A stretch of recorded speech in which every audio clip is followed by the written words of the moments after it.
The oil industry is making a comeback in Florida. Sites are set on the Everglades near us, and the state is considering an application right now. The Contact 5 investigators have rifled through decades of documents about drilling in the Everglades, and News Channel 5's Jared Worksman joins us now. What is the likelihood that this application will actually be approved? Well, Kelly, this is the actual application to drill in Broward County. It is very thick, as you can see, because it is a very complicated process. And while some believe any efforts to drill in the Everglades should be denied on site, we found that Florida has a long history of embracing the industry. What I like about it is what you see. Since he was just a pup, it's breathing, it's singing right now. Can you hear the singing? Wild Lyle Thomas has been in love with the Everglades. Listen to the frogs.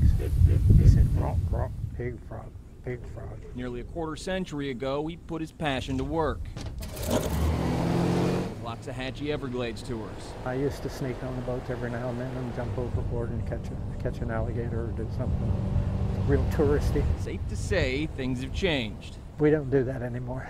But he hopes the Everglades will not. So they learn about how nature works. We're a nature center. He says his customers pay to see gators. That's about a 5-footer. Not oil wells. The governor and his agencies have been very weak in terms of protection. Mark Pafford is Florida's House Minority Leader. And I'm the CEO of the Arthur R. Marshall Foundation for the Everglades, which focuses on Everglades education and preservation. We're not putting any energy into new policy and alternative forms of energy. Instead, what we're doing is risking an entire water supply in South Florida. Pafford wants to use his political and environmental muscle to keep oil wells out of the glades. Why in the world would somebody drill in a pristine type of location that provides the only source of water for 7.5 million people? We found plenty of precedent.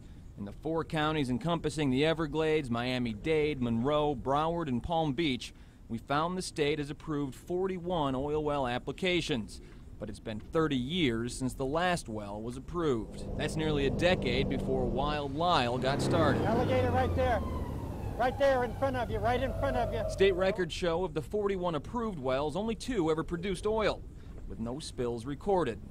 But nothing from the past will convince Pafford it's the right plan for the Everglades' future. There's going to be a high risk that that permit will be allowed. And I think it's a very sad day for Florida if it is. All right, now the governor's office simply provided a statement saying the DEP is tasked to ensure that every company follows the law and Florida's environment is protected. The next step is input from state agencies and the public, and you can learn where to voice your opinion in our app and on our website, WPTV.com. There you can also find a statement from the company applying to drill, and of course you can count on us to keep you up to date as the story develops. For now, I'm Jared Worksman for WPTV News Channel 5.